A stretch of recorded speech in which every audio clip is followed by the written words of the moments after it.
Hi, Michelle Deuling here, and I have a story to share with you that is from the Illustrated by You series. It's called Morty Learns About Truth. And this is one of the books that I wrote and that you get to illustrate. So, again, our pages inside are, they might have a little caption or something, but mostly blank. So, I'm not going to be showing you a bunch of pictures or anything because there's no pictures because you get to draw the pictures. So, if you do end up drawing pictures, go ahead and send them in to me. And I would love to see your pictures. So, Morty learns about truth. Morty tried to kick his legs as hard as he could. He tried and he tried. Then he hurled himself as far as he could and made a big splash as he landed in a belly flop on the crystal blue water of the lake that late summer afternoon. Morty's piercing blue eyes shimmered as the water droplets fell from his face. He had a smile that went from ear to ear. Nothing kept Morty down long. Morty's life verse was Psalm 145:18. The Lord is nigh unto all them that call upon him, to all that call upon him in truth. In all his 15 years, Morty had never felt despondent for long. He might have a fleeting thought of some trouble here or there, but his life verse would quickly put the dreary mood far from him as he recalled and obeyed the words that encouraged him to call out to God in truth. Morty had learned at a very young age that truth was important. It was vital to spiritual health. 8 years ago, as he was playing with the neighbor boy Sam, the lessons of the importance of truth and what truth truly is made its mark with a line so deep that the memory would never fade. Justin and Sam were just a little older than Morty, and they were often doing dangerous things that led to them being grounded for days on end. Morty's mom would often deny permission for him to play with them because she didn't like their negative influence.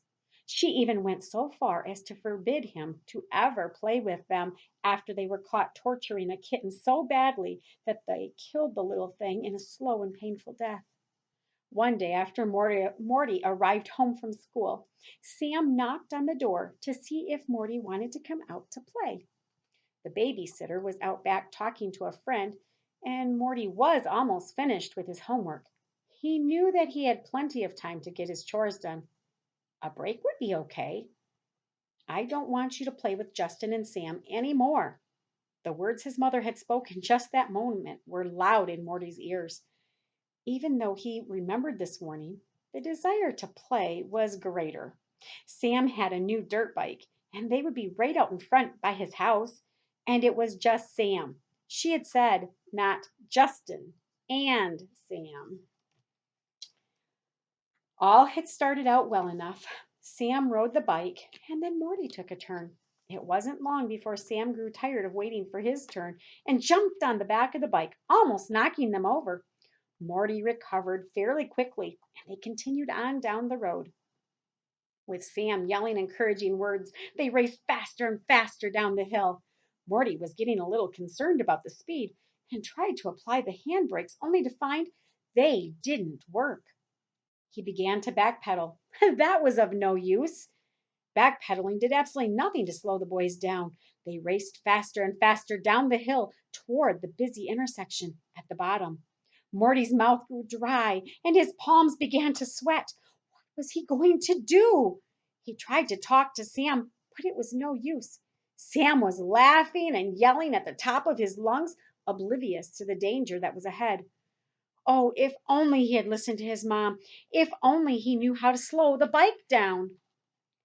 It was only a matter of seconds before the runaway bike was heading directly out into the traffic. Marty tried as hard as his 7-year-old little body could to get the bike to make a hard right turn. However, with the weight of Sam on his back, all he managed to do was lay the bike down on its side as they slid out into the middle of the traffic.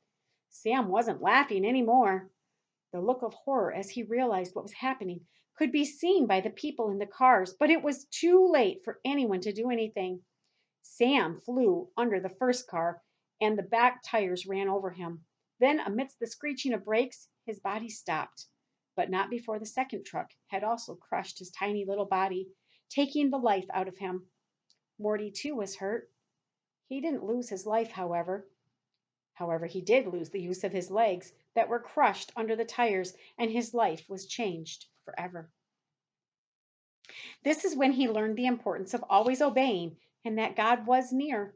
Talking to God and feeling his presence got him through the physically painful first few days, and then through the emotionally painful months that followed. Right after the accident, Morty's dad had begun reading Psalm 145 to him. Verse 18 really stood out to Morty. The Lord is nigh unto all them that call upon him, to all that call upon him in truth. As he began to understand what it meant to call upon God, a real understanding of truth began to reach deep into his heart. Jesus, the Christ, was the truth. Deceptions and lies are his enemy. As Morty began to regain the use of his body and learn to live his life without the use of his legs, he spent much time learning about God and the gift of his Son, Jesus Christ. Many people came to see Morty to encourage him. Most left being encouraged by the little boy that loved God with all his heart, mind, and soul. Morty's older sister had given him a little stuffed frog. It was blue and pink with a belly that shimmered from the fancy fabric. She had told him that it was something he could use to remember that we are to be frog, fully relying on God. Morty had determined that he would always obey from that day on. I'll show you that. There's frog. Whenever he thought the pain was just too much, he would look at his frog and remember. He would call out to God, and with a whistle on his lips and a smile on his face, he endured the pain until his body had healed. Then he whistled and smiled just so others would know that God is close to all that would call upon him, to all that would call upon him in truth. And now, 8 years later, he could manage to get from his wheelchair into the pool all by himself. He could swim and laugh. He could share the truths that he read from his Bible with friends and family. He was living life in the truth. Some days were harder than others. Some days, when everyone else was busy working, playing outside, or just going for a hike, the discouragement would try to come and steal his joy.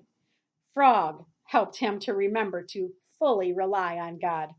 Morty was grateful for the reminder. He was grateful that he was introduced to the one and true living God. He was grateful that his heavenly Father had sent his Son to die, to take on the sin of the world, to be forsaken by his Father, to have all the wrath of God poured out on him so that we might be saved. He was grateful that the Father could pardon us and restore our relationship.